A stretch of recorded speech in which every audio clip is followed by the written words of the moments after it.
Dr. Komaria, spesialis jantung. Insya Allah tahun depan kalau kita berangkat, ya, kalau kita berangkat haji, insya Allah saya akan menjadi calon petugas di daerah kerja Mekah, ya. Harusnya kita tahun kemarin berangkat, tapi karena pandemi, tahun ini ya kita berangkat ya tahun 2020, tapi karena pandemi kita akhirnya semua dibatalkan. Insya Allah tahun depan kita berdoa kita bisa berangkat haji kembali ya Bu ya. Jadi untuk tahun depan mudah-mudahan semua bisa berangkat tanpa terkecuali ya. Oke. Jadi pada hari ini untuk KBIH Ar-Rahmah untuk yang pertama saya akan membawakan judul tentang materi tentang tetap sehat dengan penyakit jantung. Jadi karena saya spesialis jantung dan memang jantung ini paling banyak penyakitnya, yang paling banyak ditemui, terutama untuk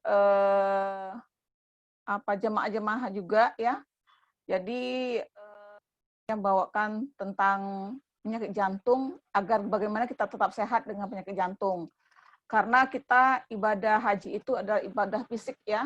Jadi walaupun mungkin ada beberapa jamaah dengan penyakit jantung, bagaimana dia tetap menikmati ibadahnya sehat tanpa keluhan saat di tanah suci nanti ya. Oke. Jadi penyakit jantung ini banyak Bu. Bukan hanya jantung hipertensi, bukan hanya penyakit jantung koroner, bukan hanya karena penyakit jantung paru, bukan. Jadi banyak penyebabnya. Jadi mulai dari penyakit jantung bawaan yang dibawa dari sejak kecil, penyakit jantung rematik, ya, penyakit jantung metabolik, ya, penyakit jantung pada selaput jantung ataupun otot jantung, infeksi yang menyerang pada otot jantung, ataupun penyakit pembuluh darah perifer dan pada pembuluh darah baik arteri yang pembuluh darah menuju ke jantung maupun yang balik ke jantung ya. Jadi banyak penyakit jantung ini macam-macamnya. Namun yang tersering itu untuk jemaah haji itu biasanya penyakit jantung, hipertensi ya atau tekanan darah tinggi, penyakit jantung koroner, dan penyakit jantung gagal jantung. Nah, ini kalau sudah terjadi hipertensi, terjadi penyakit jantung koroner, maka ujung-ujungnya terjadi gagal jantung. Nah, kalau udah gagal jantung, ini susah biasa aktivitas ya. Begitu jalan sedikit, sesak nafas, aktivitas sedikit, sesak nafas, nggak sanggup jalan, jadi mudah lelah. Pasien akhirnya mengeluh kakinya bengkak. Nah, ini sudah terjadi gagal jantung. Jadi penyebab-penyebabnya banyak nih penyakit jantung nih. Nah, ini ya data dari laporan dari Tanah Suci tahun 2019 saja ada 243 haji yang meninggal. Nah, pada tahun 2019, tahun 2018-nya ada 220. Penyebabnya apa? Penyebabnya yang tertinggi adalah sakit jantung. Nah, jadi karena itu saya mengambil topik tetap penyakit jantung ini karena ini adalah penyebab kematian jemaah yang tertinggi pada jemaah haji di Indonesia yang di Tanah Suci ya. Oke.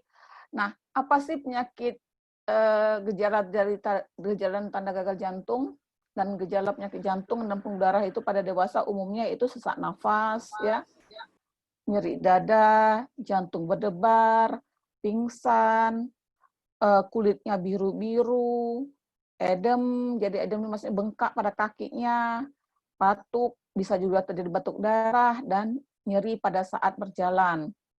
Ya, sebenarnya penyakit jantung ini bisa dicegah dan ada juga sih faktor yang tidak bisa dicegah. Cuma yang tidak bisa dicegah tentu saja usia, nggak mungkin kita bisa mencegahnya. Genetik, faktor keturunan, dan jenis kelamin. Ini memang sudah kodratnya ya. Nah, kita cegah saja yang harus kita bisa kendalikan. Apa saja yang bisa kita cegah dan kita kontrol, yang bisa kita kendalikan ini adalah merokok, hipertensi, diabetes, kegemukan, stres, kurang aktivitas, hiperkolesterol, infeksi. Nah, di sini kan kita lihat lebih banyak faktor yang bisa kita cegah dibandingkan faktor yang tidak bisa kita cegah ya. Oke. Nah, bagaimana supaya kita tetap sehat dan terhindar dari penyakit jantung? yaitu ya kita menghindari semua faktor-faktor yang bisa kita cegah tadi. Ya, yang pertama itu kita hindari, singkirkan rokok. Kenapa kita menghindari rokok? Karena di rokok ini ada banyak sekali zat-zat kimia yang berusaha merusak jantung, yang bisa membuat pembuluh darah jantung menjadi sempit. Nah, karena apa? Karena karbon monoksida di asap rokok itu bisa menggantikan oksigen di dalam darah. Akibatnya apa? Akibatnya denyut jantung meningkat. Nah, begitu denyut jantung meningkat, maka tekanan darah pun menjadi naik. Nah, karena itu kita harus hindari dan singkirkan rokok, ya. Malah harus stop merokok sama sekali. Jadi tidak, bagi yang sudah merokok, stop merokoknya. Bagi yang ibu-ibu tidak merokok tapi suaminya merokok, hindari rokoknya, suruh suaminya stop merokok, ya. Oke. Yang kedua, kontrol hipertensi. Jadi kontrol tekanan darah. Kenapa? Karena tekanan darah ini punya pengaruh yang jelek terhadap organ-organ tubuh, terutama jantung, mata, ginjal, otak, dan pembuluh darah ya, pembuluh darah di kaki terutama. Nah, kalau sebaiknya kita harus mengontrol tekanan darah ini secara teratur ya, kalau seandainya sudah terkena hipertensi. Tapi kalau memang belum ada hipertensi, maka kita bisa kontrol setiap 3 bulan atau setiap 6 bulan. Jadi yang merusak ginjal, otak, mata itu bukan karena obat-obat dan obat-obat hipertensinya, tapi karena hipertensinya yang tidak dikontrol dengan baik, ya. Nah, itu. Oke, yang ketiga itu mengontrol kencing manis. Jadi kalau ada ibu-ibu, bapak-bapak dengan kencing manis, diabetes, itu harus dikontrol secara rutin karena gula darah yang tinggi itu bisa mempengaruhi lapisan pembuluh darah jantung. Nah, akibatnya bisa menyebabkan penyempitan pada pembuluh darah jantung. Jadi selain dengan mengontrol gula darah, bisa juga dikontrol dengan diet, ya. Aktivitas fisik yang teratur dan terukur, contohnya dengan olahraga dan juga dengan obat-obatan. Karena itu kita harus melakukan cek gula darah itu secara rutin. Bisa kita lakukan ataupun kita bisa cek di rumah sakit ataupun di puskesmas, ya. Kemudian, nah bagi yang obesitas, bagi yang kegemukan, itu harus juga diturunkan berat badannya. Sampai kapan nih taunya kita obesitas? Taunya obesitas itu kalau laki-laki itu lingkaran pinggangnya lebih dari 40 inci. Kalau perempuan tuh lingkaran pinggangnya lebih dari 35 inci. Selain lihatnya jelek ya pandangannya ya, kalau bapak-bapak jadi tidak ganteng lagi, ibu-ibu jadi tidak cantik lagi, ini juga kegemukan ini juga bisa mempunyai pengaruh pada tulang. Jadi ibu bapak sering mengeluh sakit tulangnya karena apa? Karena menopangnya lebih berat ya, seperti cagak rumah itu kalau di dalam isinya rumah itu lebih banyak, tentu kan yang cagak rumah jadi merosok ke dalam tanah. Jadi makanya kita harus kurangi bebannya dengan mengurangi diet, jadi memperbaiki makanannya dan melakukan olahraga yang rutin. Nah ini ya, jadi turunkan berat badan, olahraga ya. Hindari juga ini makanan yang tinggi kalori dan berlemak. Ya, banyak tinggi dan perbanyak itu kita harus perbanyak makan makanan sayuran, buah-buahan. Jadi kalau lapar lebih banyak makan sayur, lebih banyak makan buah-buahan dibandingkan makan pempek ya. Karena pempek itu banyak sekali kalorinya. Nah, tuh. Kemudian hindari stres. Nah, memang hidup ini tidak lepas jauh dari stres ya. Karena stres karena anak, stres karena istri, stres karena suami, stres karena keluarga, stres nggak punya uang. Tapi stres itu kita tahu bisa menyebabkan gangguan pada sistem hormon. Nah, begitu hormon terganggu, maka akan mengganggu sistem organ tubuh. Salah satunya jantung, sehingga akan meningkatkan tekanan darah, denyut jantung jadi meningkat. Akhirnya terganggulah kerja jantung tadi ya. Oke, nah aktivitas yang baik itu kita lakukan adalah aktivitas fisik, nah, yaitu olahraga. Dia olahraga itu harus teratur dan terukur. Nanti ibu-ibu bilang, saya dok olahraga terus dok. nyuci, ngepel, nyapu ya. Tapi itu tidak terukur, tidak teratur ya. Yang ini yang harus teratur dan terukur, misalnya jalan pagi saja, habis dari sholat subuh, misalnya jalan kaki pagi, cukup 30 menit. 30 menit sudah gitu ya. Jadi enggak harus, tapi dilakukan secara rutin, secara teratur ya.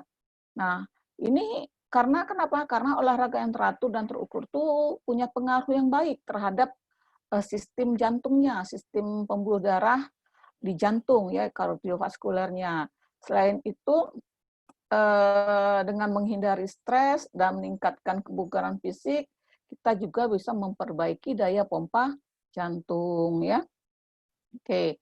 Nah, apalagi yang bagus untuk jantungnya supaya tetap sehat walaupun dengan penyakit jantung itu, kita hindari hiperkolesterolemianya ya. Jadi hiperkolesterol, kita harus banyak makan makanan yang rendah lemak dan garam. Nah, ini kita lihat ya, dari seperti ini nih, gunung piramid, yang paling banyak kita konsumsi itu harusnya buah dan sayur-sayuran. Baru kemudian biji-bijian ya, padi-padi misalnya ya. Kemudian kacang-kacangan. Nah, kayak di Araf di sana nanti kan banyak kacang-kacangan tuh. Nah, kalau lapar lebih banyak makan ngunyah kacang. Tapi bagi ibu-ibu nenek-nenek yang susah giginya memang agak sulit ya kacang-kacangan ini ya. Karena kenapa? Karena banyak makan kacang-kacangan yang rendah, banyak makan protein yang rendah lemak, dan ikan-ikan itu bisa mengurangi penyakit risiko daripada penyakit jantung. Nah, yang harus kita hindari apa? Yang harus kita hindari adalah lemak jenuh dan trans fat. Kenapa? Karena dia akan menambah risiko penyakit jantung dan meningkatkan kolesterol. Apa sih lemak jenuh dan trans fat itu? Lemak jenuh itu biasanya yang terdapat pada daging, mentega, keju, susu, minyak kelapa, dan kelapa sawit. Karena itu pada waktu kita menggoreng makanan atau ikan, itu sebaiknya maksimal 2 kali. Begitu sudah 2 kali walaupun masih bersih, buang. Ya, karena itu mengandung lemak jenuh yang tinggi. Nah, kalau kita beli goreng-gorengan di luar kan tentu minyaknya sering ditambah terus, berapa kali itu digoreng itu dipakai tuh. Nah, makanya kalau misalnya sayang, ibu-ibu harus pakai minyak sedikit-sedikit aja. Sedikit, begitu nanti dipakai kedua kali sudah buang. Jadi kita nggak terlalu sayang karena minyak yang kita pakai pas-pasan sedikit untuk menggoreng apa adanya gitu ya. Oke, terus trans fat. Nah, trans fat ini lebih bahaya daripada lemak jenuh karena lebih tinggi dia meningkatkan kolesterol jahatnya dibandingkan kolesterol baiknya. Apa sih sumber dari trans fat? Trans fat itu misalnya makanan cepat saji, snack food ya, seperti produk roti, bisa juga dari margarin, crackers, itu sumber-sumber utama dari trans fat ya. Nah, selain itu juga kita harus menghindari infeksi, terutama infeksi gigi. Karena infeksi gigi ini bisa menyebabkan menjalar menjadi infeksi pada jantung, sehingga menyebabkan ujung-ujungnya nanti penyakit jantung rematik. Nah, kalau penyakit jantung rematik terjadi, dia akan merusak daripada katup jantung itu pintu jantung, jendela jantung di sini, akibatnya otot jantung jadi melar, akibatnya terjadi pembengkakan jantung, ujung-ujungnya jadi gagal jantung ya. Oke, nah sekarang ini karena musim pandemi, jadi ibu-ibu, bapak-bapak ini harus hati-hati sekali yang sudah punya penyakit jantung karena bisa menyebabkan kondisi menjadi lebih jelek ya. Karena itu kita harus hindari penularan virus corona ini dengan cara tetap jaga melakukan 3M yang seperti yang disarankan, memakai masker ya, lalu menjaga jarak, lalu mencuci tangan ya, sering-sering mencuci tangan.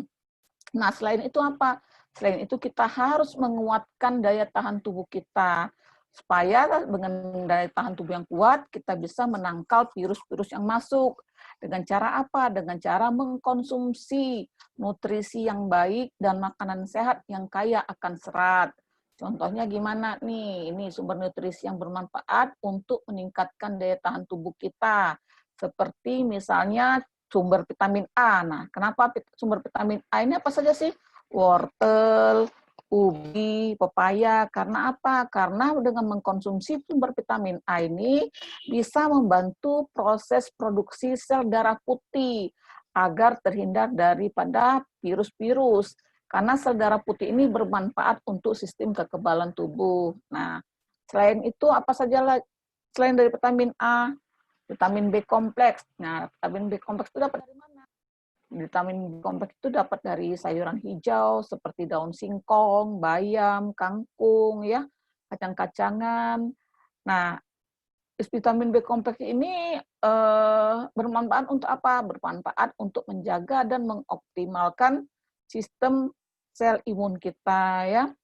Kemudian vitamin C. Nah, sumber vitamin C apa saja? Jambu biji, jeruk, mangga. Karena vitamin C ini merupakan antioksidan untuk memproduksi sel. Sel apa? Sel T ini adalah sel imun untuk tubuh kita, sehingga imunitas tubuh kita menjadi meningkat. Kemudian vitamin D, itu sumbernya dari mana? Dari sinar matahari pagi, karena itu bapak-bapak, ibu-ibu kan sering disuruh untuk berjemur pada pagi hari, ya, antara jam 8 sampai jam 9. Kemudian selain itu apa lagi? Jamur kancing, ikan tuna, ikan salmon, itu kan semua mahal, ikan tuna, ikan salmon, jamur kancing, ya, makanya lebih baik kita jemur pagi, ya, karena vitamin D itu berguna untuk memperkuat lapisan pelindung sel imun kita, sehingga akan memaksimalkan pertahanan tubuh dalam menangkal virus yang masuk ke tubuh kita, ya. Nah, vitamin E, sumber vitamin E ini contohnya kacang almond, alpukat. Ini kalau kacang almond ini agak mahal, susah, ya, kita pakai alpukat saja lah. Banyak kita kan buah alpukat di sini, lebih murah, ya. Nah, itu untuk membentuk antibodi dan natural sel apa namanya? Sel pembunuh alami untuk membunuh sel-sel virus, ya. Selain itu apalagi alpukat ini kalau dimakan juga, kalau kita lapar dimakan kan kenyang kan. Selain dia bermanfaat untuk membunuh sel-sel virus, ya, alpukat ini juga untuk membuat bagi ibu-ibu yang kegemukan bisa menurunkan berat badannya, karena tidak akan begitu makan alpukat rasa kenyang, akhirnya konsumsi pempek jadi berkurang. Oke. Nah, selain dari vitamin, ini juga ada sumber-sumber lain seperti selenium, dia bermanfaat untuk memastikan produksi jumlah sel imun telah cukup bagi tubuh kita. Nah, selenium ini bisa diperoleh dari jamur, telur, dan ikan-ikanan.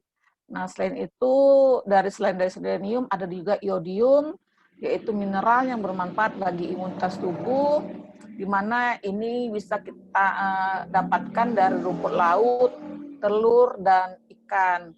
Karena zat iodium ini bisa membantu memberikan asupan energi yang lebih baik sehingga kita dapat memaksimalkan kinerja sel imun kita untuk menangkal virus-virus. Nah, itulah, ya, asupan-asupan vitamin harian yang harus kita penuhi setiap hari, terutama di era sekarang, eranya pandemi, virus 19 ini, ya.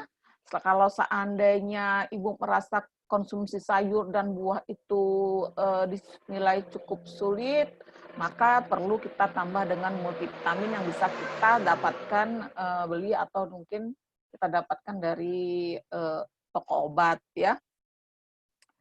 Oke, itu saja. Nah, ini gambar-gambar saya pada waktu saya menjadi salah satu dokter pendamping untuk KBIH Rahmat pada tahun 2006. Satu kloter itu isinya KBIH Rahmat semua, ya. Ada Pak Jainal, ada Pak Ismail, ya, Pak Jainal, Pak Teguh, ya. Ini istri Pak Jainal, ya, tahun 2006. Ini mungkin sekarang ini saya bernostalgia dulu dengan KBIH Rahmat. Terima kasih Pak Haryadi. Terima kasih Dr. Komaria yang telah memberikan materi yang luar biasa tentang masalah jantung, ya, bagaimana tetap sehat meskipun kita ada keluhan, terutama masalah jantung, terutama nanti ketika ibadah di Tanah Suci. Mohon izin dokter untuk dinonaktifkan share screen-nya. Oh iya, maaf, stop screen. Oke. Baiklah, terima kasih dokter. Nanti kita ada sesi tanya jawab Bapak Ibu sekalian. Jadi terkait masalah permasalahan kesehatan, nanti alhamdulillah nanti kita bisa diskusi bersama-sama. Baiklah Bapak Ibu sekalian, untuk mengingatkan kembali bagi Bapak Ibu sekalian yang mengikuti acara hari ini bisa mengisi klik daftar hadir di kolom chat. Kemudian juga nanti untuk materi akan dibagikan di grup KBIH dan juga acara ini kita rekam, kita rekod dan insya Allah nanti akan di-share materi awal sampai akhir di YouTube. Baiklah Bapak Ibu sekalian, untuk materi kedua ini kita beralih ke kebijakan, kebijakan kesehatan haji. Kalau tadi kita berbicara masalah penyakitnya, diantaranya penyakit jantung, dan materi yang kedua ini akan dibawakan oleh Bapak Haji Fauzuddin. Beliau sehari-hari bekerja di Dinas Kesehatan Provinsi Sumatera Selatan, dan khusus beliau mengurusi masalah perhajian.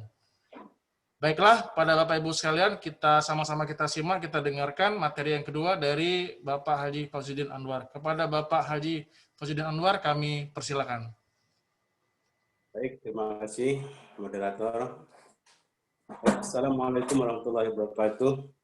Alhamdulillah kita panjatkan kepada Allah Subhanahu wa Ta'ala, yang mana pada kesempatan siang ini kita dipertemukan di ruang Zoom ini di dalam keadaan sehat walafiat. Salawat serta salam mari kita sampaikan kepada junjungan kita Nabi kita Nabi Muhammad SAW serta para sahabat dan pengikutnya.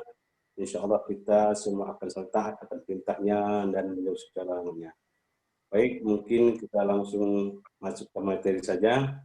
Ya, yang kita bicarakan itu tentang istiqoah kesehatan menurut Permenkes 19 tahun 2016. Ya, apa itu istiqoah? Istiqoah adalah kemampuan, mampu atas keseluruhan, tetapi yang kita bahas di sini adalah mampu secara kesehatan. Baik, lanjut. Ya, ini dasar hukum. Dasar hukumnya mungkin tidak bisa terbahas terlalu banyak, tapi dasar hukum yang terbaru adalah Undang-Undang Nomor 8 Tahun 2016 tentang penyelenggaraan haji dan umroh. Ya, lanjut. Ya, Bapak Ibu jamaah haji Ar-Rahmah yang kami hormati, perlu diketahui banyak faktor yang menjadi penghambat dari pelaksanaan ibadah haji, yaitu salah satunya faktor internal yang salah satu sudah disebutkan tadi oleh Dr. Komaria, dan saya akan bahas masalah misalnya faktor eksternal, faktor risiko yang dapat mengganggu para jamaah untuk melaksanakan ibadah hajinya nanti. Yang pertama, lingkungan fisik. Ya, Bapak Ibu jamaah hadirin sekalian, perlu diketahui lingkungan fisik di Mekah ataupun di Madinah sangat jauh berbeda dengan keadaan lingkungan kita di tanah air. Kalau di lingkungan kita di tanah air kita ini sangat nyaman, sangat enak. Suhunya tidak terlalu panas, tidak terlalu kering. Nah, sedangkan di Arab Saudi suhunya sangat ekstrim, ya, bahkan kadang mencapai 50 derajat Celcius. Ya, kalau tahun 2015 kemarin sampai 53 derajat Celcius, sehingga banyak jamaah yang terjatuh sakit heatstroke namanya, karena sangat panas. Di samping karena panas yang ekstrim, ya, juga udaranya juga sangat kering. Beda dengan kita di tanah air, udara kita kalau kita di sini menghirup napas, udaranya masih lembab. Ya, oleh sebab itu kami sarankan kepada ibu bapak jamaah haji sekalian supaya di sana nanti tidak bosan-bosannya menggunakan APD, alat perlindungan diri. Kalau untuk panas mencegahnya salah satunya pakai payung misalnya water spray itu yang pakai semprot itu. Ya. Dan itu masker. Alhamdulillah kalau sekarang insya Allah sudah terbiasa memakai masker karena akibat pandemi ini. Lalu yang lain APD-nya yang tidak boleh ditinggalkan misalnya kacamata, karena di situ panas dan banyak debu. Ya. Yang berikutnya sandal diusahakan jangan sampai memakai sandal jepit, karena kalau memakai sandal jepit karena di situ panas, sandalnya akan melar dan akhirnya akan putus atau lepas dari lubang jepitannya itu. Dan jangan coba-coba kalau sudah sandalnya putus, misalnya menginjak aspalnya itu. Kalau sampai menginjak aspal itu dijamin kakinya pasti melepuh. Kalau melepuh ya sudah, artinya kakinya kalau bahasa kita ngelotok. Bisa-bisa sampai 1 minggu lebih kita tidak bisa aktivitas kemana-mana, cuma nunggu kamar doang. Sayang, misalnya kalau sudah tahu ini kita langgar, akibatnya apa? Kita tidak bisa melaksanakan ibadah secara maksimal.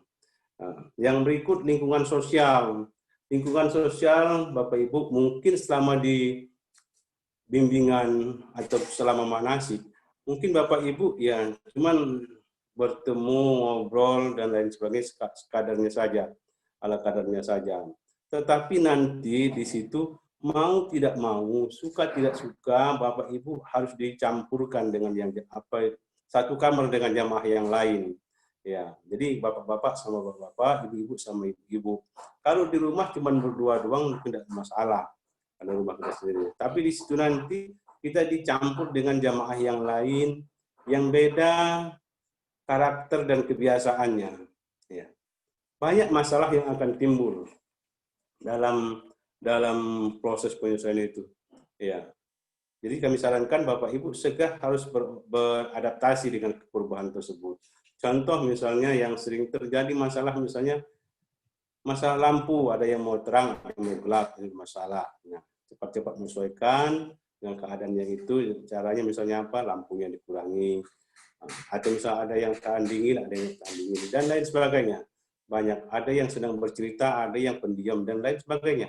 Ada yang lucu, ada yang pendengar doang, aneh-aneh pokoknya. Ya, insya Allah itu jangan dibuat jadi masalah, tapi buat itulah salah satu seni daripada pelaksanaan haji kita ini. Yang berikutnya karena lingkungan fisik, ya, karena kita terpisah jauh dengan keluarga, dicampur begitu lama interaksinya dengan jamaah yang lain satu kamar, sehingga kadang-kadang kita saling memahami itu, saling mengerti itu kadang-kadang menjadi kendala. Nah, ini kita harapkan jangan sampai jadi kendala. Ada hal-hal yang kurang didiskusikan, disampaikan dengan cara baik-baik. Jangan sampai nantinya satu kamar, Bapak Ibu tidak berteguran dan lain sebagainya. Perlu diingat, ibadah haji, ya, kita tidak boleh berbantah-bantahan, tidak boleh segala macam, ya, apalagi sampai marah-marah. Ya. Yang berikut, tentang kebijakan. Alhamdulillah 2019 kemarin, kebijakannya itu jamaah kita nggak terpencar-pencar, nggak tersebar ke satu kelompok mantu, satu tempat, satu zona.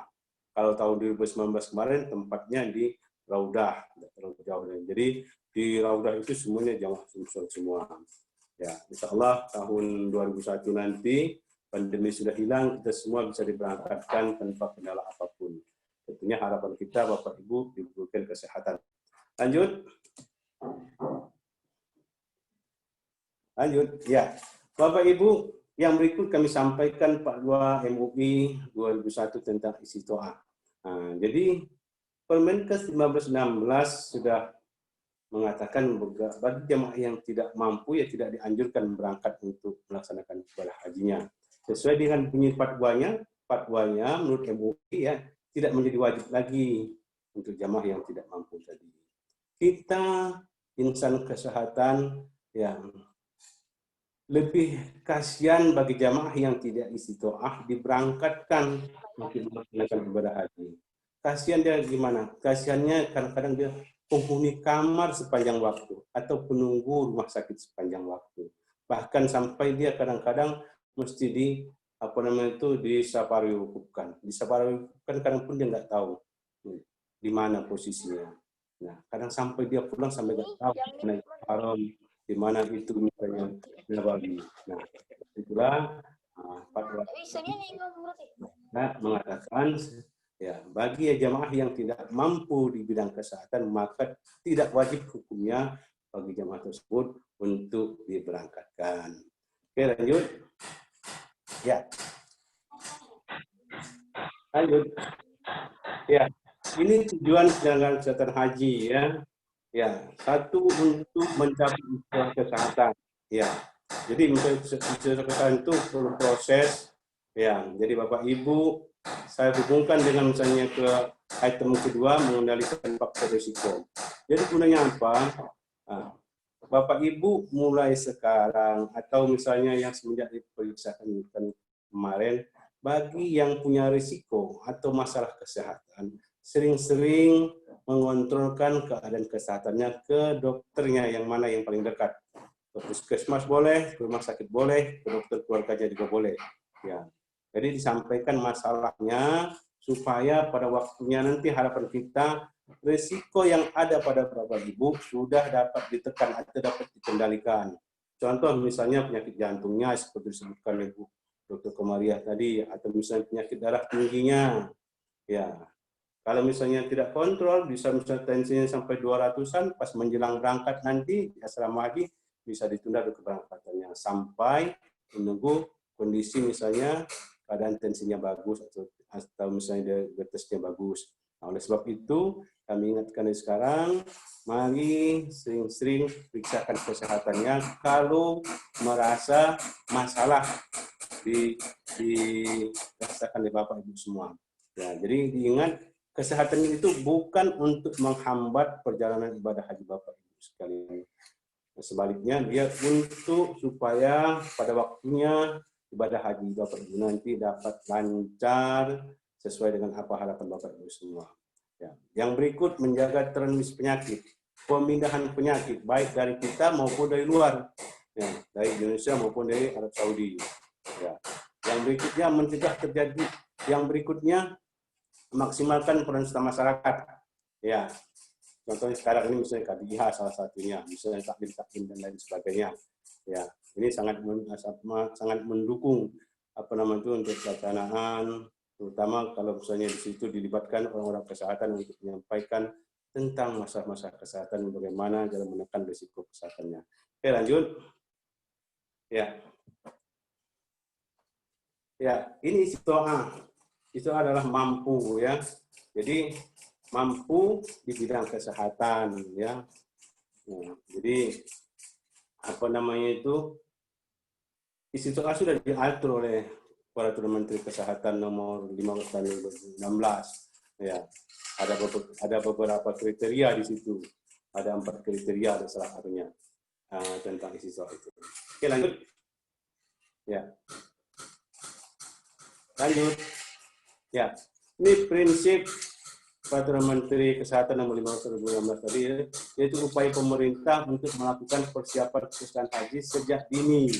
Nah, justru itu Bapak Ibu dianjurkan dari jauh hari Bapak Ibu sekarang sering melakukan kontrol kesehatannya, dianjurkan sering berolahraga sesuai dengan kemampuannya, ya, mengatur pola makan, diet dan sebagainya, ya, supaya pada waktunya nanti Bapak Ibu harapan kita semua tidak ada kendala dan lain sebagainya. Ya, jangan sampai nanti misalnya menjelang keberangkatan timbul masalah kesehatannya sehingga tertunda lagi. Ya, kami ingatkan, ya, pada seandainya masa pandemi ini nanti belum berakhir sampai tibanya musim haji, ya sebaiknya Bapak Ibu jauh-jauh hari sudah tidak usah lagi terlalu repot misalnya menjelang keberangkatan itu yang sibuk pakai walimatul safar dan lain sebagainya, sehingga menjelang keberangkatan biasanya tidur dan sebagainya. Pas sampai di asrama haji nanti masalah kesehatannya timbul. Oleh sebab itu kami ingatkan dari sekarang, kalau memang nantinya mau selamatan atau walimatul safarnya itu jauh-jauh hari sebelumnya, minimal 15 hari sebelumnya, supaya 15 hari sebelumnya itu Bapak Ibu sudah beristirahat dan sekaligus sudah mengisolasi diri, ya, dengan yang lain. Kita tidak tahu nanti siapa tahu misalnya di antara tamu kita atau saudara kita yang misalnya terkena dari COVID-19. Sebab itu, dari sekarang kami ingatkan, jauh-jauh hari sudah bisa menahan diri atau mengisolasi diri. Ya, lanjut. Lanjut. Ya, ini skema pemeriksaan. Mungkin lanjut saja, ini skemanya doang. Ini. Ya, ini yang berikutnya aja mungkin. Ya, ini pemeriksaan 1. Pemeriksaan pertama dilakukan pada Bapak Ibu waktu pemeriksaan pertama mendaftar untuk mendapatkan porsi. Ya, bisa dilakukan di puskesmas atau di rumah sakit, ya. Goalnya pemeriksaan pertama ini adalah menentukan Bapak Ibu risiko tinggi atau tidak risiko tinggi. Risiko tinggi salah satunya usia di atas 60 tahun itu sudah risiko tinggi. Atau punya penyakit atau gangguan kesehatan lainnya, ya. Itu termasuk risiko tinggi. Oke, yang lanjut. Ya, pemeriksaan kedua. Pemeriksaan kedua yang Bapak Ibu laksanakan biasanya itu menjelang pelunasan. Ya, boleh dilaksanakan di lokasi atau di puskesmas di mana ditunjuk. Ya, dilakukan untuk keberangkatan jemaah haji. Ya. Jadi dilakukan pemeriksaan ini menjelang tahun keberangkatan. Ya. Ada 4 itu memenuhi syarat kesehatan. Jadi yang usianya di bawah 50 tahun atau tidak punya penyakit, ini yang ini syarat dengan pendampingan. Pendampingan itu apa? Misalnya pendampingan bisa didampingi keluarga, suami, istri, anak, dan lain sebagainya. Atau bisa didampingi obat yang punya penyakit tertentu sehingga harus memakan obat juga proses pendampingan. Atau misalnya Bapak Ibu menggunakan tongkat dan kursi roda dan sebagainya, itu termasuk jamaah dengan pendampingan. Yang berikut, jamaah memenuhi istirahat sementara. Istirahat sementara itu penyakit-penyakit yang masih bisa diharapkan kesembuhannya. Misalnya apa? Misalnya orang yang belum divaksin, nah setelah vaksin nanti dia menjadi istirahat. Atau penyakit-penyakit lain yang masih bisa sembuh, misalnya patah tulang kaki, tulang tangan. Setelah dioperasi nantinya bisa jalan kembali, bagus, masalah. Itu namanya sementara. Yang berikut yang tidak memenuhi syarat istiqoah. Jadi mereka yang punya penyakit yang tidak bisa diharapkan lagi kesembuhannya. Dan kalau kita berangkatkan, maka dia akan timbul masalah bagi kesehatan ataupun keselamatan bagi jemaah. Oke, lanjut. Yang berikutnya pemeriksaan ketiga. Pemeriksaan ketiga ini dilakukan atau dilaksanakan di asrama haji. Ya, menjelang Bapak Ibu berangkat. Nah, oleh itu Bapak Ibu menjelang berangkat itu harus dipersiapkan diri. Jadi termasuk tidurnya sudah harus mesti cukup. Karena mulai dari asrama haji nanti sudah mulai menguras tenaga. Asrama haji nanti sudah tidur dan lain sebagainya. Apalagi perjalanan panjang yang dari daerah dan lain sebagainya. Itu capeknya luar biasa. Ya. Oke, lanjut. Oke. Itu saja mungkin yang dapat kami sampaikan. Ya, insya Allah yang kami sampaikan nanti berguna bagi kita semua. Dan ada hal-hal yang kurang berkenan, saya mohon maaf yang sebesar-besarnya. Wassalamualaikum warahmatullahi wabarakatuh. Waalaikumsalam warahmatullahi wabarakatuh. Terima kasih Bapak Haji Fauzuddin yang telah meluangkan waktunya memberikan materi tentang kebijakan istitoah kesehatan haji. Nanti Bapak Ibu sekalian kita simpan dulu beberapa pertanyaan dari kolom chat. Nanti di akhir pemberian materi kita adakan diskusi. Baiklah Bapak Ibu sekalian, kembali mengingatkan untuk yang hadir yang mengikuti acara pada hari ini, mohon kesediaan untuk mengisi daftar hadir yang telah kami bagikan di kolom chat. Dan boleh, jika ingin sesuatu hal yang ingin dipertanyakan, boleh ngetik di kolom chat atau nanti pada sesi tanya-jawab dan diskusi. Baiklah Bapak Ibu sekalian, kita menginjak kepada materi yang ketiga yang akan disampaikan oleh Bapak Haji Yatiman SKPS. Beliau sehari-hari bekerja di Rumah Sakit Ernaldi Bahar. Dan beliau mempunyai beberapa pengalaman untuk sebagai petugas kesehatan haji khususnya PPIH, dan insya Allah mudah-mudahan tahun depan beliau akan bertugas lagi untuk menjadi petugas haji PPIH Kesehatan Arab Saudi. Baiklah, kepada Bapak Haji Yatiman kami persilakan. Assalamualaikum warahmatullahi wabarakatuh. Waalaikumsalam. Alhamdulillah, puji dan syukur kita kehadirat Allah Subhanahu wa Ta'ala, yang mana pada sore hari ini kita bisa bertatap muka dalam acara Zoom meeting pembinaan kesehatan jemaah haji bersama KBIH Ar-Rahman Sri Melayu. Langsung saja bahwa Bapak Ibu sekalian, perlu kami mengingatkan bahwa di masa pandemi COVID ini kita harus selalu menjaga jarak, mencuci tangan, dan memakai masker.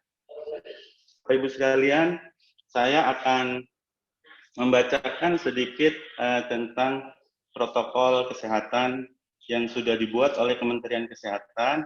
Yang pertama adalah protokol kesehatan di pesawat, kemudian di bis dan angkutan darat, kemudian di masjid, dan di pusat perbelanjaan. Bapak Ibu sekalian, apabila nanti kita jadi pergi berhaji dan masih dalam kondisi pandemi COVID, tentunya protokol-protokol kesehatan ini harus kita antisipasi dan harus kita laksanakan agar kita dalam berhaji mendapat kesehatan dan keselamatan. Yang pertama adalah protokol kesehatan di pesawat bagi petugas dan jemaah. Jadi siapapun kita, petugas maupun jemaah, harus mentaati protokol kesehatan yang ada di Mekah dan ada di Indonesia. Yang pertama adalah ketika kita hendak naik pesawat, yang pertama pastikan diri dalam keadaan sehat ya. Kemudian sebelum naik pesawat, jika gejala batuk, pilek, dan sesak napas, segera menghubungi petugas. Jadi kami mengingatkan Bapak Ibu sekalian, ketika di asrama haji nanti, kita harus benar-benar tahu mana sih petugas kesehatannya. Jadi kita harus kenal, jangan sampai orangnya ada di sebelah kita, tetapi jemaah tidak tahu mana perawatnya, mana dokternya, kita nggak tahu. Jadi pastikan bahwa Bapak Ibu kenal, kemudian Bapak Ibu bisa meminta pertolongan. Kemudian ketika hendak menaik pesawat, Bapak Ibu sekalian, ini sering terjadi, jemaah ini maunya cepat, jadi berdesak-desakan, saling injak kaki dan lain-lain, dorong-dorongan, itu sering sekali terjadi ya di kita. Jadi baik naik, harus jaga jarak, turun juga jaga jarak. Dan duduk sesuai dengan nomor tempat duduk Bapak Ibu ya. Jangan mentang-mentang yang datang duluan, itu duduknya di depan. Atau milih yang paling depan seperti kita naik bis kota. Jadi jangan seperti itu. Tetapi kadang-kadang itu masih saja terjadi ya, menjadi kendala. Kemudian bersihkan gagang dan handle kursi ya. Yang keempat, gunakan masker ya. Pokoknya ketika kita berhaji, ketika berangkat dari rumah, itu kita sudah harus selalu memakai masker. Selanjutnya, jaga kebersihan tangan dengan cara mencuci tangan dan menggunakan sabun maupun menggunakan hand sanitizer. Ya. Kemudian menghindari daerah menyentuh muka dan wajah. Jadi sebelum mencuci tangan, jangan ucek-ucek mata atau hidung atau mulut. Kemudian tetap jaga jarak jika dalam kondisi padat, pakai pelindung wajah atau face shield. Kemudian ikuti arahan awak kabin dan tidak mengobrol. Jadi jangan membuka masker kemudian ngobrol. Selanjutnya adalah protokol kesehatan di angkutan darat bagi jemaah haji dan umroh. Untuk menjaga jemaah haji umroh tetap sehat, maka perlu menerapkan protokol kesehatan sebagai berikut. Masih seperti biasa, pastikan bahwa kondisi kita sebelum keluar rumah itu harus sehat ya. Kalau yang demam atau kurang enak badan tetap berada di pemondokan. Kemudian jika mengalami gejala seperti batuk, demam, dan sesak napas, segera menghubungi petugas kesehatan. Selanjutnya, saat melakukan perjalanan membawa hasil keterangan bebas COVID, tentunya nanti itu sudah dikoordinir ya. Selanjutnya, wajib menggunakan masker saat perjalanan selama di dalam angkutan maupun keluar angkutan. Lagi-lagi, yang kelima adalah kita harus mencuci tangan menggunakan sabun dan hand sanitizer atau hand sanitizer. Kemudian menghindari menyentuh area wajah, hidung, dan mulut. Tetap saja seperti itu, kita harus menghindari menyentuh area wajah, hidung, dan mulut ketika kita dalam keadaan tangan kita tidak bersih. Kemudian tetap menjaga jarak dengan jemaah lainnya. jauhkan dari kerumunan-kerumunan.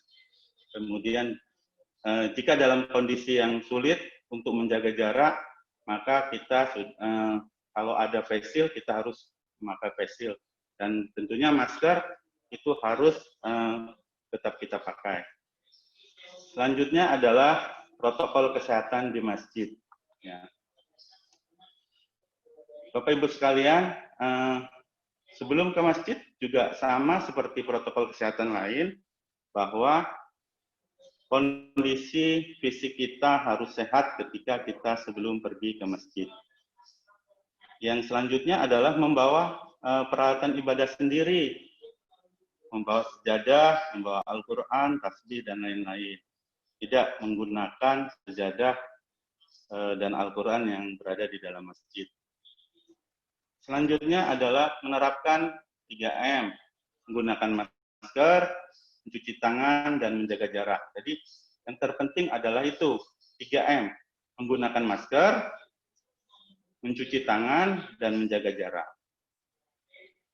Yang selanjutnya adalah menghindari kontak fisik, bersalaman, dan berpelukan.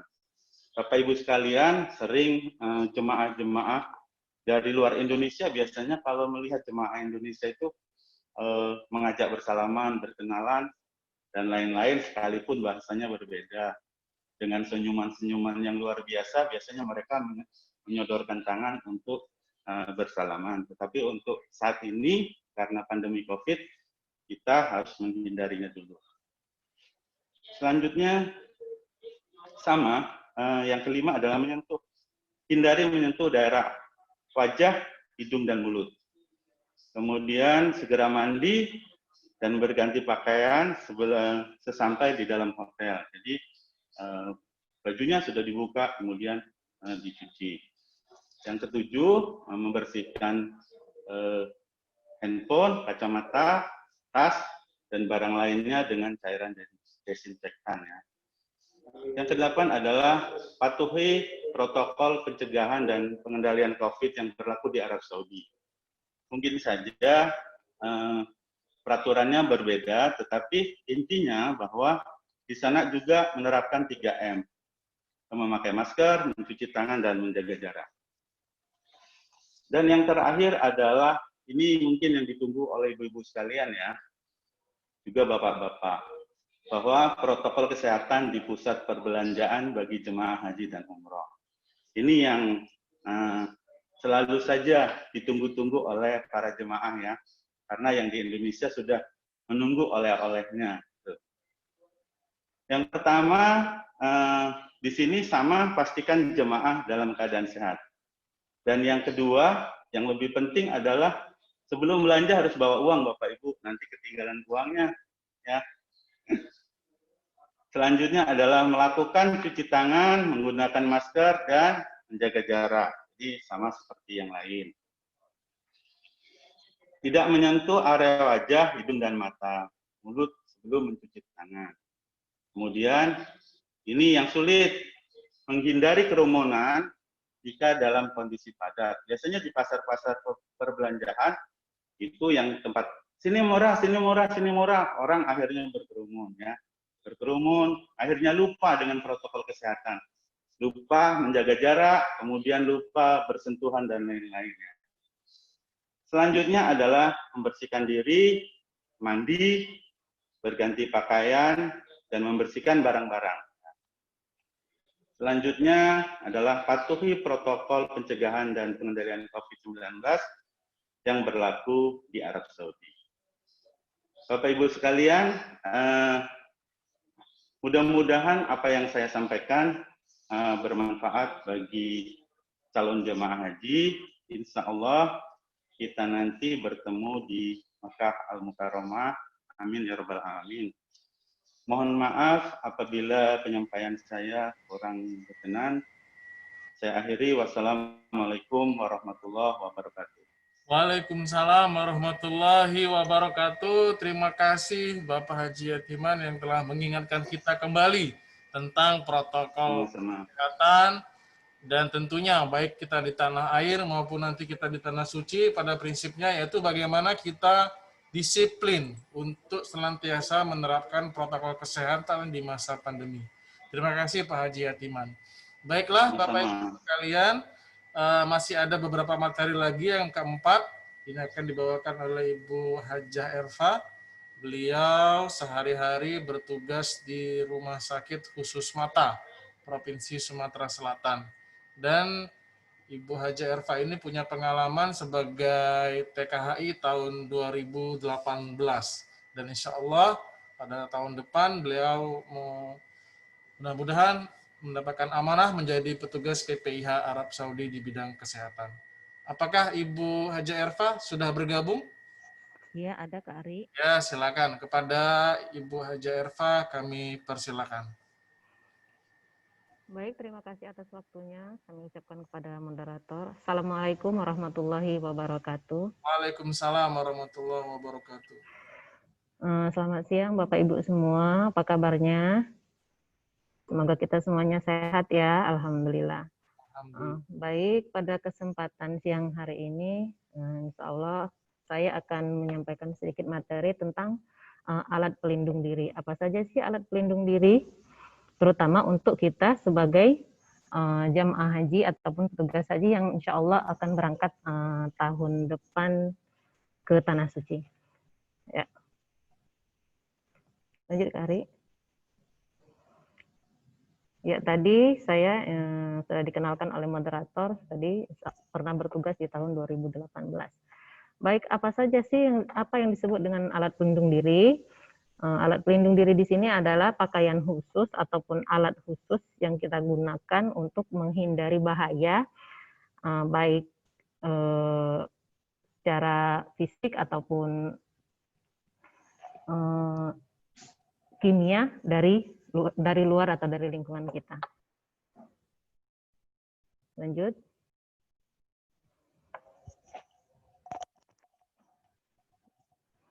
Mengapa penting? Ya, ini sangat penting sekali Bapak Ibu semua, apalagi sekarang ini di zaman sekarang ini pandemi COVID, jadi APD itu sangat penting sekali bagi kita. Untuk kita sebagai jamaah haji nantinya ada beberapa alat pelindung diri yang harus kita gunakan nantinya di sana ya Bapak Ibu semua.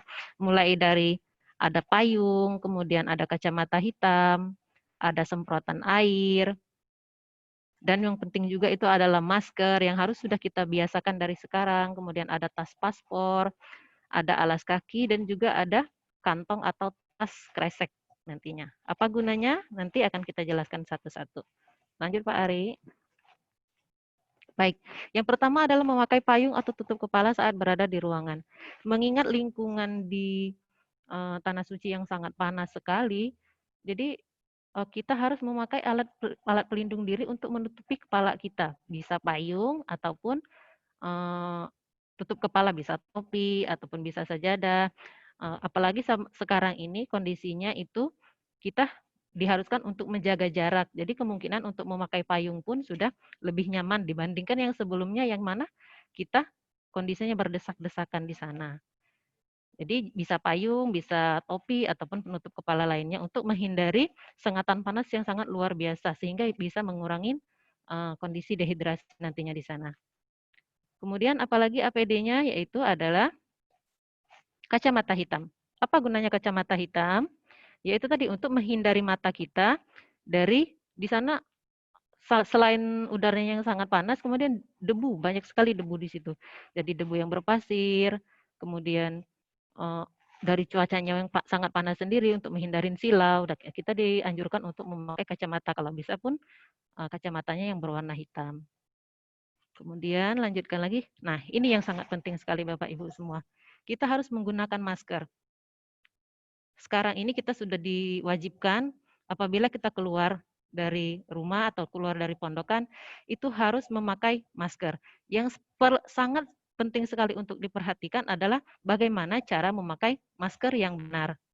Jangan sampai memakai masker tapi tergantung di leher, atau hanya mulutnya yang tertutup, hidungnya tidak. Nah, kegiatan ibadah haji di sini adalah kegiatan fisik. Jadi kita harus menyesuaikan tubuh kita itu beraktivitas dengan menggunakan masker.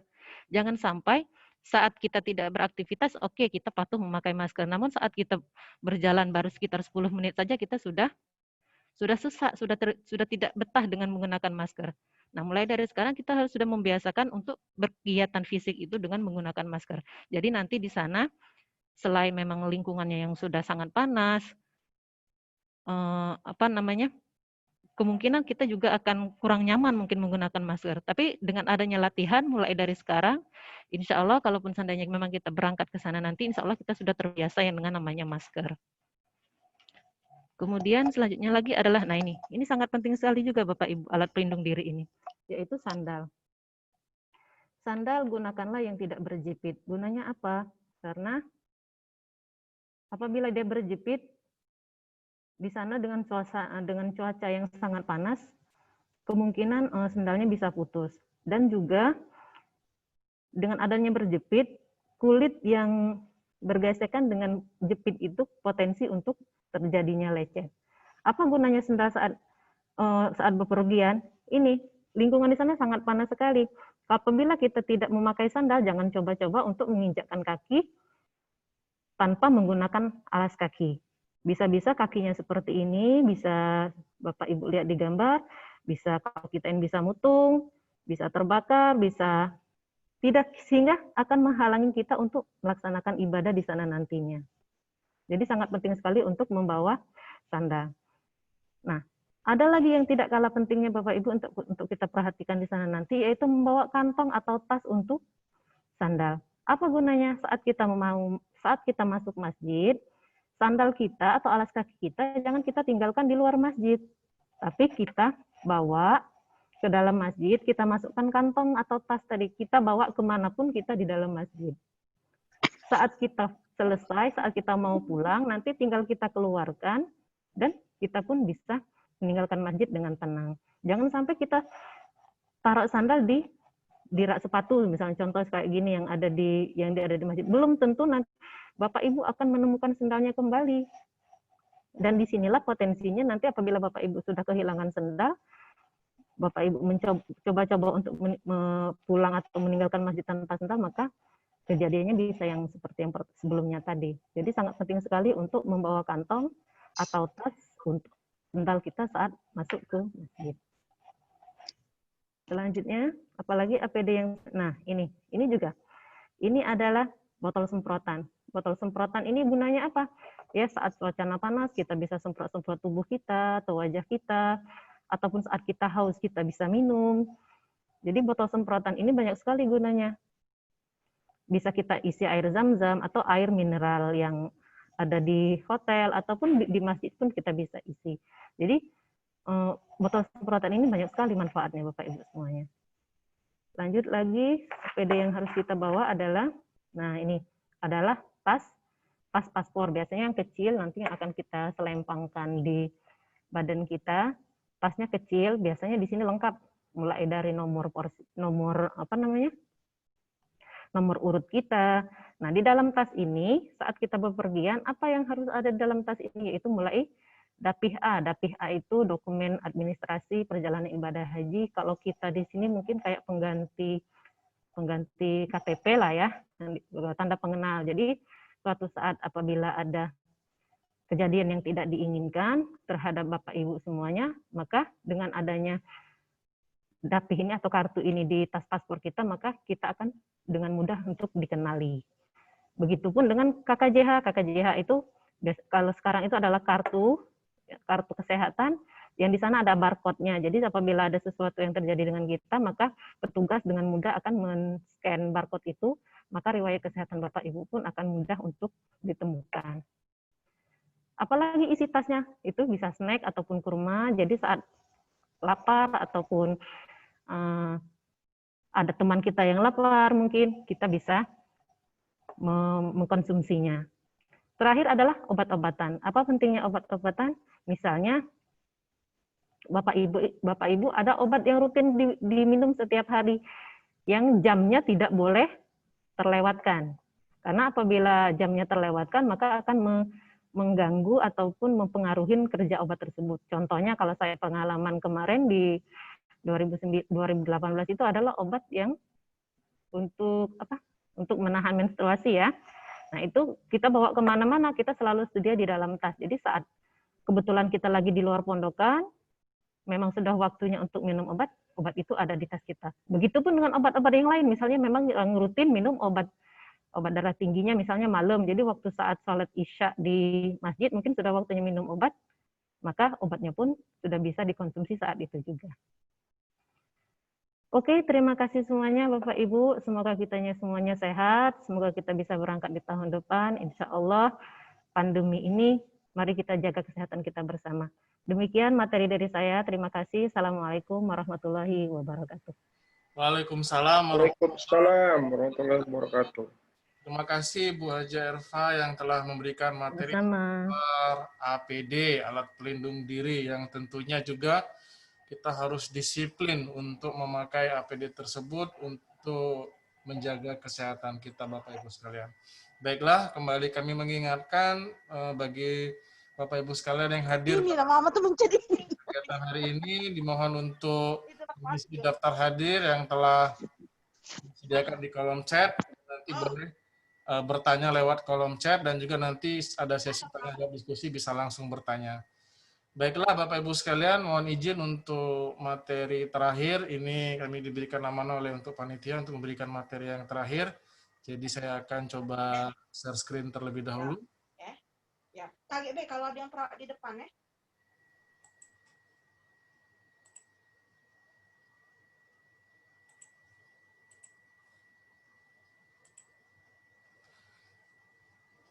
Baiklah Bapak Ibu sekalian, menyambung dari materi dari Dr. Komariah tadi, bagaimana tentang penyakit jantung tersebut, kita harus tahu ya bagaimana kita bisa untuk mengendalikan faktor resiko tersebut.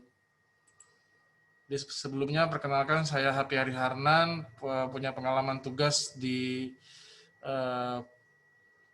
Haji tahun 2018, kemudian juga saat ini bekerja di perawat di Puskesmas Gandus, Palembang. Baiklah Bapak Ibu sekalian, kita harus mengetahui bahwa bagaimana karakteristik jamaah haji Indonesia ini berdasarkan data tahun 2019, di mana jumlah jamaah haji kita tahun 2019 itu berjumlah 231.000, dan jemaah dengan risiko tinggi berkisar antara 63 sampai 67%. Ya. Kemudian juga Bapak Ibu sekalian, kita bisa lihat bahwa penyakit terbanyak itu yang diderita oleh jamaah haji itu hampir semuanya pada sistem kardiovaskuler, jantung dan pembuluh darah. Seperti hipertensi, kardiomegali yaitu pembengkakan pada jantungnya atau jantung membesar, kemudian penyakit jantung iskemik dan gagal jantung. Ini adalah penyakit terbanyak yang diderita oleh jemaah haji. Kita bisa lihat untuk sebaran usia jemaah haji pada tahun 2019 itu paling banyak adalah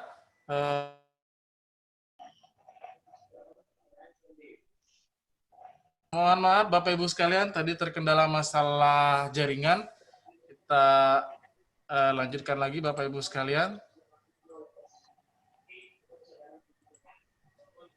Baiklah, tadi mengenai karakteristik jamaah haji di Indonesia tahun 2019. Berikutnya, mudah-mudahan Bapak Ibu sekalian kita tidak mengalaminya, karena inilah peran dari petugas kesehatan agar jangan sampai ada satupun jamaah haji kita yang wafat di sana. Walaupun Bapak Ibu sekalian, ini kita sudah sering mengingatkan beberapa kali jamaah haji, bahkan sampai bertekad agar lebih baik tidak apa-apa kami meninggal di tanah suci katanya. Jadi terkesan cenderung memaksakan diri. Jadi disinilah peran petugas kesehatan agar jangan sampai jamaah haji kita wafat. Pergi bersama dan pulang bersama-sama. Dan tentunya petugas kesehatan harap maklum kalau sering cerewet terhadap jamaah haji. Karena untuk kebaikan kita bersama. Di sini kita bisa lihat bahwa berdasarkan penyebab penyakit tahun 2019, itu jamaah haji wafat itu pada cardiovascular disease, yaitu penyakit jantung dan pembuluh darah. Yaitu pada 32%. dan 37%-nya adalah penyakit pada pernafasan.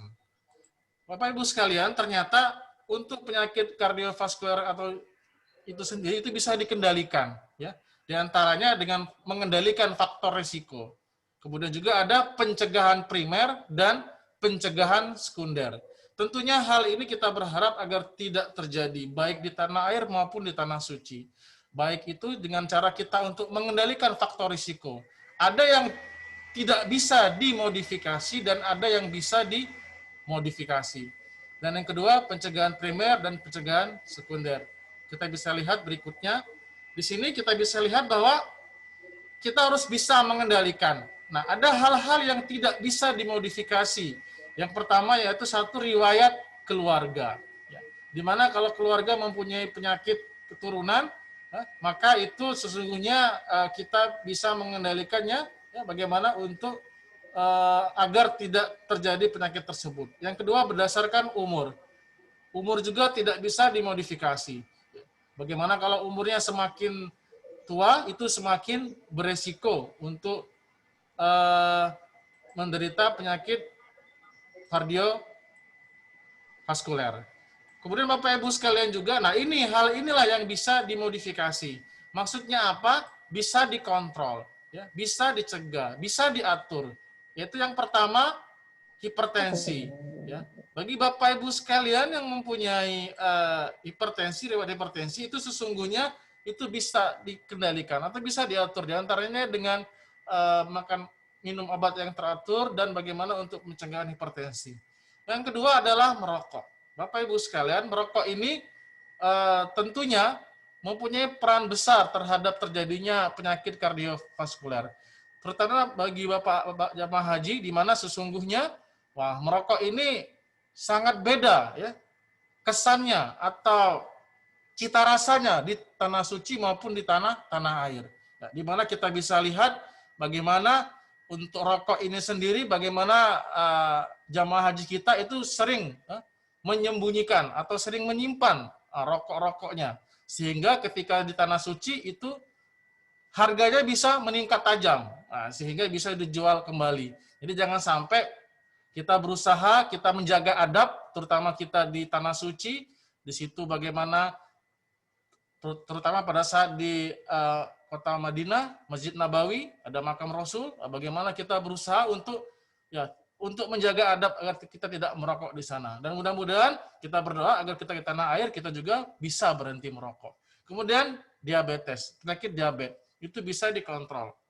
Dan seterusnya, terkait masalah kegemukan yang diterangkan oleh Dr. Komariah tadi.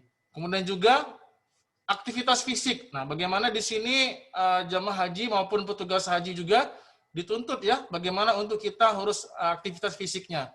Di antaranya dengan berolahraga. Makanya jamaah haji itu dan juga petugas haji, kalau petugas haji dites kebugaran, kalau untuk jamaah haji di pengukuran kebugaran. Untuk bagaimana menilai, bagaimana sejauh kita, karena sekali lagi bahwa ibadah haji adalah ibadah fisik. Kemudian juga pola makan. Bagaimana pola makan kita bisa atur pada waktunya makan pagi, ya makan pagi, makan siang. Jangan sampai karena kita khusyuk beribadah, kita lupa makan. Atau juga karena kita sayang. Makan pagi dimakan pada waktu siang. Karena sayang, mubazir, jangan sampai. Nah, kalau makan pagi, makan siang. Karena di situ ada jadwalnya untuk kita menyantap makanan. Kemudian juga, ini jelas minuman beralkohol dikurangi dan juga stres. Bapak Ibu sekalian, bagaimana luar biasa ketika menjalankan ibadah haji di tanah suci, berbagai macam stres yang akan timbul, mulai dari dalam diri kita maupun dari faktor luar, mulai dari teman kita maupun dari orang lain. Bagaimana kita berusaha untuk mengendalikan stres tersebut. Ya, bagaimana kita menanamkan banyak syukur kepada Allah Subhanahu wa taala bahwa alhamdulillah kita sudah dipanggil oleh Allah untuk beribadah, maka kita menambah rasa syukur kita kepada Allah Subhanahu wa taala. Berikutnya yaitu adalah faktor risiko penyakit pada jamaah haji di Arab Saudi. Yang pertama, kekurangan cairan. Ini hal yang sangat sering terjadi, ya, di mana kurang minum. Alasannya kenapa Bapak Ibu sekalian? karena takut kencing. Nah, jadi sehingga malas untuk minum. Padahal sesungguhnya Bapak Ibu sekalian, dengan cuaca seperti itu, maka justru kita harus jangan sampai kekurangan cairan. Aktivitas berlebih dan juga suhu yang sangat panas, justru kita harus tambah cairan. Insya Allah kita berniat ketika kita minum, kita berdoa agar tertutupi, agar bisa cairan ini menjadikan kita untuk semangat untuk beribadah, menjadi sehat untuk beribadah. Jangan sampai kita berpikiran buruk bahwa kalau kita banyak minum nanti takut banyak kencing. Insya Allah nanti cairan inilah akan diolah oleh tubuh kita sehingga kita untuk bisa beraktivitas yang lebih untuk melaksanakan ibadah haji. Yang kedua, cuaca panas sangat mendukung sekali dan insya Allah tahun depan itu musim haji juga masih pada cuaca panas, ya, di mana sampai suhu 40 sampai 50 derajat Celcius, makanya ini harus kita bisa kendalikan faktor risiko ini. Yang ketiga, kelelahan. Bapak Ibu sekalian, tentunya jangan sampai kita terlalu semangat, ya, terlalu jos dalam melaksanakan ibadah. Kita bisa lihat ukur diri kita sendiri. Jangan sampai kita melihat teman kita umroh terus setiap hari, kita pengen ikutan. Sedangkan kondisi kita sangat lelah. Jadi kita, dan andai kata diingatkan oleh petugas kesehatan, harap maklum, ya, bagaimana nanti petugas kesehatan mengatakan Bapak Ibu sebaiknya Bapak Ibu sholatnya di pondokan saja karena kondisi Bapak Ibu sekalian tidak memungkinkan untuk ke masjid. Nah, karena tadi Bapak Ibu sekalian merasa bahwa sudah bertahun-tahun untuk mengumpulkan uang untuk ibadah haji, ya jadi saya harus full ibadahnya di Masjidil Haram atau juga di Masjid Nabawi. Jangan sampai. Jadi jangan sampai karena kita terlalu bersemangat, akibatnya kita kondisi kita lelah dan akibatnya timbul penyakit sehingga ibadah kita kurang maksimal. Yang keempat, inilah yang harus kita kendalikan, yaitu bagaimana kita belajar untuk kemampuan adaptasi. Kita bertemu dengan orang yang banyak, berbeda suku, berbeda bangsa. Bagaimana kita mempunyai kemampuan untuk adaptasi. Ketemu sama orang, ketemu sama jemaah haji yang lain. Berikutnya, pencegahan penyakit jantung. Sudah dibawakan oleh Dr. Komaria, kembali kita mengulang, ya, bahwa ternyata ada pencegahan yang sifatnya primer. Ya. Kepada siapa? Ini kepada orang yang tanpa gejala. Dan juga ada juga pencegahan sekunder kepada siapa? Agar mencegah kematian atau agar yang sudah bergejala itu tidak kambuh penyakitnya. Khususnya nanti ketika ibadah di Tanah Suci. Nah ini pencegahan primernya. Pencegahan primer. Ini dimulai saat pembinaan. Masa tunggu dan pemberangkatan di Indonesia. Di Arab Saudi dan kembali lagi ke Indonesia. Apa diantaranya? Perubahan gaya hidup. Penurunan berat badan, pengaturan pola makan, dan lagi menghentikan kebiasaan merokok. Kemudian berikutnya, aktivitas fisik. Mulai berusaha untuk kita memperbanyak aktivitas fisik. Ya, minimal 3-4 kali seminggu selama 30 menit. Dan nanti insya Allah mudah-mudahan jika ada waktu, nanti bisa kita jadwalkan untuk pengukuran kebugaran bagi jamaah KBIH Ar-Rahmah. Kemudian juga mencegah faktor risiko. Di antaranya sering ngecek tekanan darah, kemudian ukur gula darahnya, kemudian screening keluarga, dan lakukan penilaian secara berkala. Kemudian yang berikutnya, latihan fisik olahraga. Nah, ini sepertinya karena olahraga itu mengurangi risiko untuk serangan jantung, dan juga bisa membantu mengontrol berat badan, dan juga mengurangi peningkatan tekanan darah, kolesterol, diabetes, dan stres, dan juga bisa untuk penguatan otot 2 hari per minggu. Ini adalah anjuran olahraganya. Semampu kita yang masih muda bisa aerobik, bisa juga olahraga ringan, jalan santai, jalan cepat, bisa berenang maupun bersepeda. Kemudian untuk pola makan, nah ini pola makan Bapak Ibu sekalian, konsumsi makan beraneka ragam, 4 kelompok makanan, makanan pokok, lauk pauk, sayur. Sudah dijelaskan oleh Dr. Komaria tadi. Nah ini bagi Bapak Ibu sekalian yang sudah pernah berangkat haji, mungkin di sini ada menu makanannya, di sini ada tulisan paling lambat dimakan pukul 3 waktu Arab Saudi, makan siang. Jadi kalau makan siang makanlah di waktu siang. Kemudian juga biasanya 3 porsi, ada nasi, ada lauk, dan ada sayurnya. Konsumsi makan sesuai kebutuhan, batasi konsumsi lemak, konsumsi rendah garam dan tinggi kalium, dan hindari daging olahan dan minuman dengan kandungan gula tinggi. Kemudian juga pencegahan sekunder.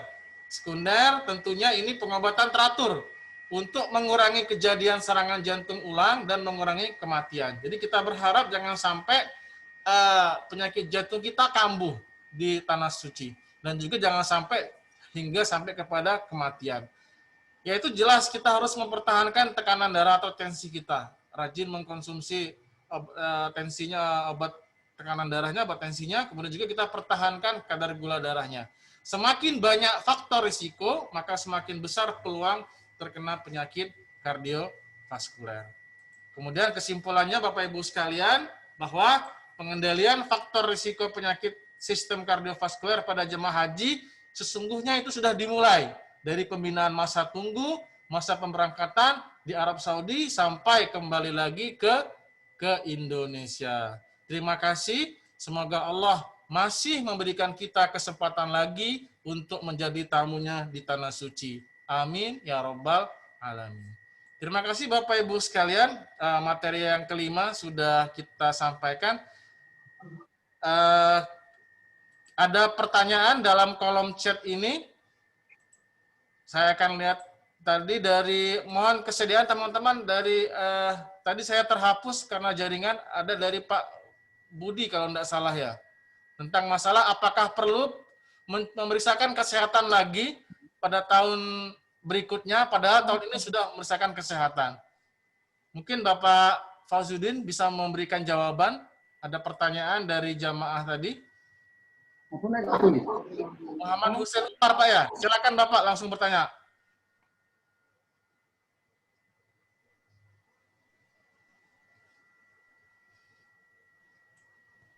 Ya, silakan Bapak Muhammad Hussein Umar. Ya, Assalamualaikum. Waalaikumsalam warahmatullahi wabarakatuh. Alhamdulillah, wasyukurillah kita semuanya diberikan kesehatan.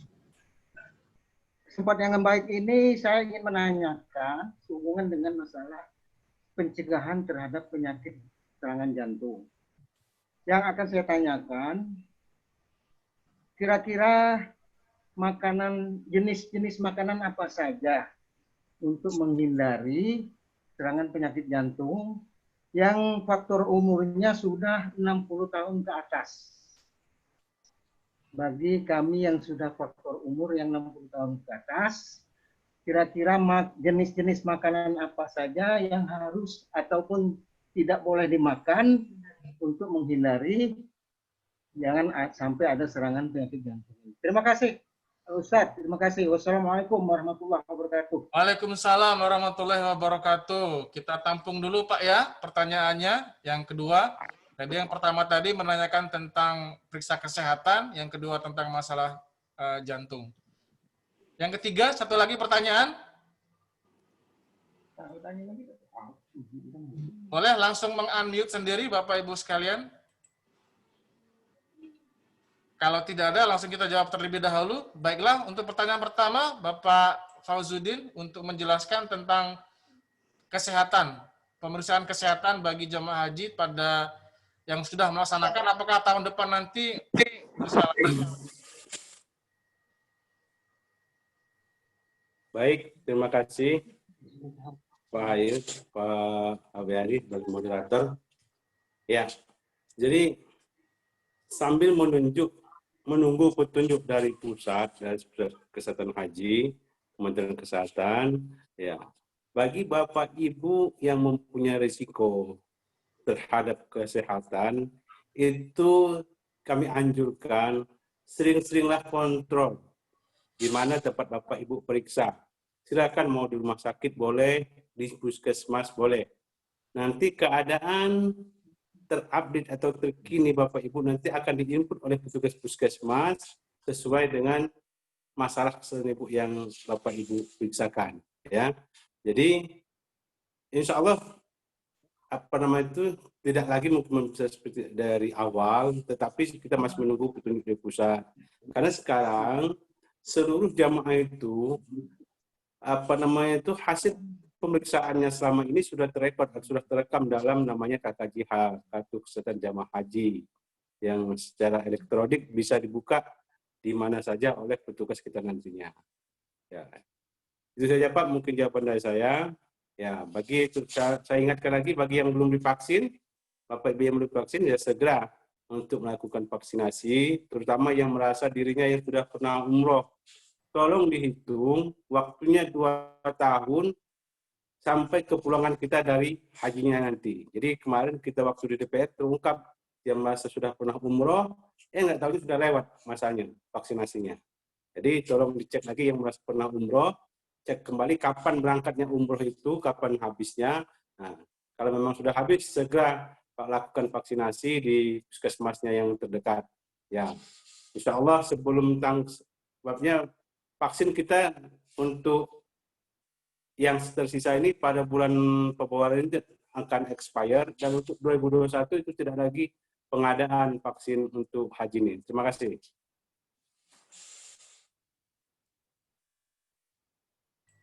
Baiklah, terima kasih Pak Fauzuddin atas jawaban dari pertanyaan tadi masalah pemeriksaan kesehatan.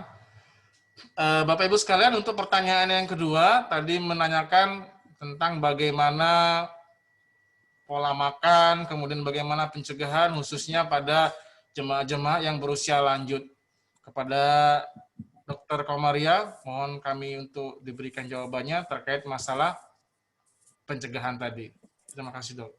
Ya, terima kasih Bapak-bapak, Ibu-ibu. Nah, ini ya tentang makanan yang untuk pasien dengan penyakit jantung ya.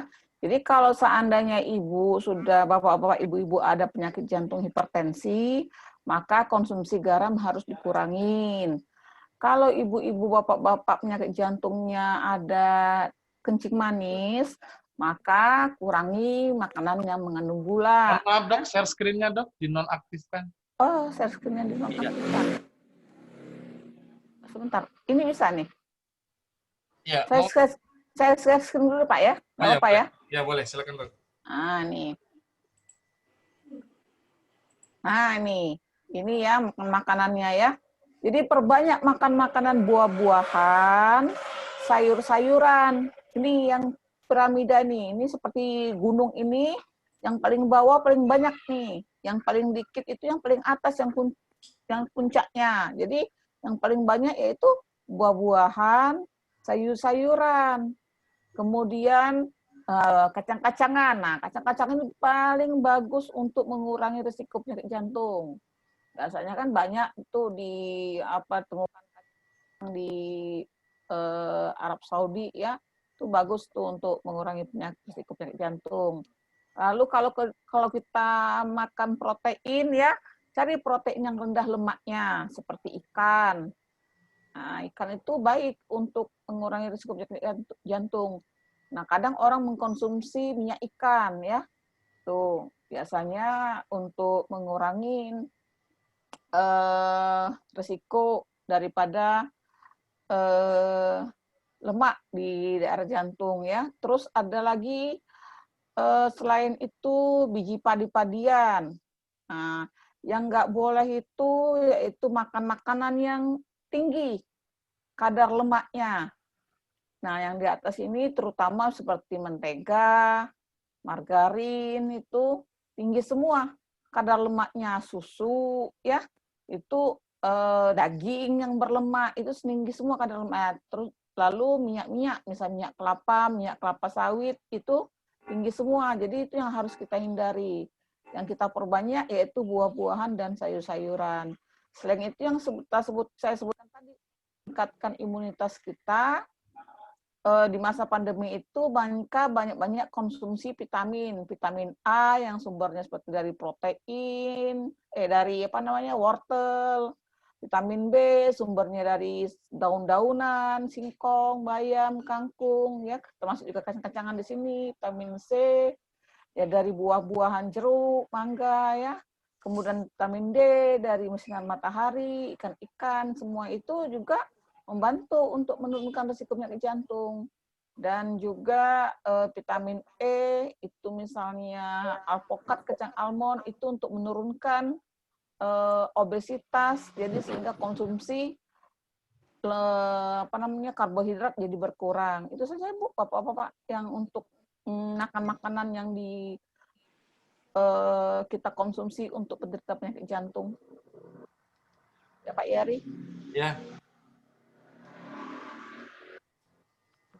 Oke, Ya, Pak. ya begitulah tadi Bapak Ibu sekalian jawaban dari Dr. Komaria atas pertanyaan tadi mengenai bagaimana makanan, pencegahan, terutama bagi jamaah haji yang lansia atau berusia lanjut. Mohon di non-screen-kan, Ya, Dr. Komaria. oke. Baiklah.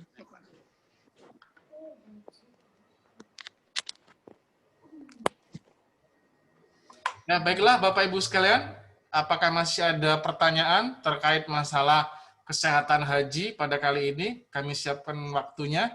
Boleh melewat kolom chat atau bisa bertanya langsung dengan meng-unmute sendiri. Silakan Bapak Ibu sekalian.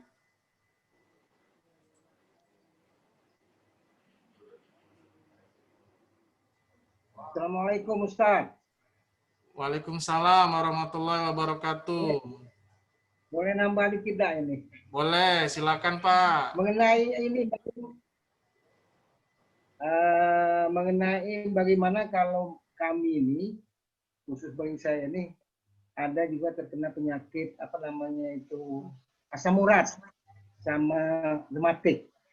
Nah, ini kira-kira Pak, apa yang bisa dihindari makanan-makanan yang tidak boleh dimakan? Itu saja. Terima kasih. Assalamualaikum warahmatullahi wabarakatuh. Waalaikumsalam warahmatullahi wabarakatuh. Dr. Komaria, ada jamaah bertanya asam urat dan rematik. Bagaimana untuk pencegahan dan bagaimana untuk pengendalian asam urat dan rematik? Silakan Dr. Komaria. Terima kasih Pak Muhammad Husin. Nah, ini Pak Muhammad Husin ya, kalau memang Bapak penderita asam urat, memang sudah pasti diperiksakan asam uratnya tinggi, ya, Bapak harus menghindari makanan-makanan terutama jeroan. Nah, jeroan dan kacang-kacangan. Nah, ini agak bertentangan dengan penyakit jantung ya. Kacang-kacangan, jeroan itu tinggi asam uratnya. Jadi itu yang harus dihindarin.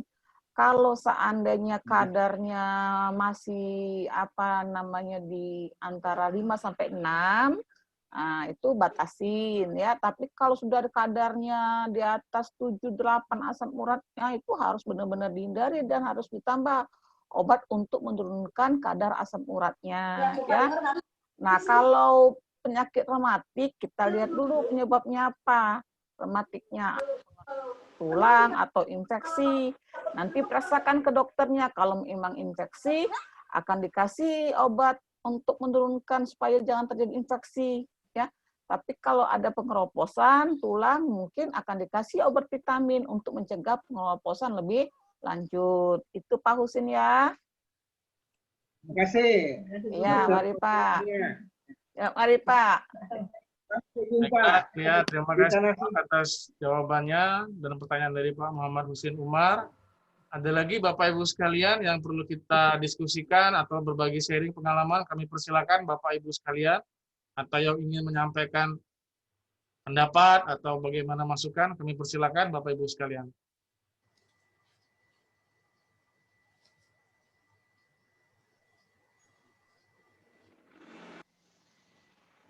Baiklah, jika tidak ada Bapak Ibu sekalian, nanti bisa diskusi lebih lanjut di grup WA, dan nanti insya Allah mudah-mudahan nanti ada teman-teman kita petugas kesehatan haji yang bergabung di sana.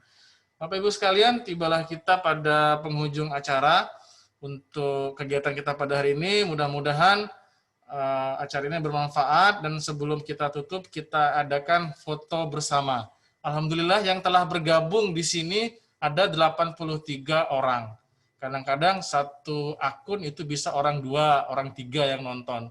Jadi bisa lumayan banyak pada hari ini untuk yang menyaksikan ini. Dan insya Allah ini sudah kami rekam dan nanti akan kita share linknya. Baiklah, kita ada 4 slide, 4 kali pemotretan. Mohon kamera Bapak Ibu diaktifkan. Yang pakai HP juga diaktifkan sejenak. Baiklah, kita akan mulai. Ada sebentar Bapak Ibu sekalian, saya atur ini dulu. Sebentar, saya cek ininya dulu. Oke, harap bersabar. Oke, kita akan mulai untuk yang slide yang pertama. Ini sistemnya ngacak Bapak Ibu sekalian ya, jadi tidak tahu Ibu posisinya di mana. Yang penting senyum aja Bapak Ibu sekalian. Oke, kita akan mulai. Slide yang pertama, senyum. 1, 2, 3, ceklek. Iya, oke. Ini slide yang pertama. Oke, saya simpan dulu. Berikutnya slide yang kedua. Oke, tetap senyumnya. 1, 2, 3, ceklek. Iya, yang kedua. Oke, saya simpan dulu Bapak Ibu sekalian. Untuk yang ininya. Kemudian yang berikutnya, slide yang ketiga. Slide yang ketiga, tetap senyumnya Bapak Ibu sekalian. 1, 2, 3, ceklek. Iya, slide yang ketiga. Harap bersabar, satu lagi. Slide yang keempat, Bapak Ibu sekalian, yang keempat. Oke. Oke, senyum lagi. 1, 2, 3. Ceklek. Oke, ini yang slide yang keempat. Oke, baiklah Bapak Ibu sekalian. Terima kasih atas bergabung pada kegiatan hari ini dan mudah-mudahan bermanfaat dan mudah-mudahan Allah SWT berikan kita kemudahan sehingga nantinya kita bisa menunaikan ibadah haji pada tahun depan. Sebelum saya tutup, marilah kita sama-sama membaca lafaz hamdalah. Alhamdulillahirabbil alamin. Saya selaku moderator dan juga para teman-teman panitia mohon maaf apabila terdapat kekurangannya, kepada Allah mohon ampun. Ditutup dengan wabillahi taufiq wal hidayah. Wassalamualaikum warahmatullahi wabarakatuh.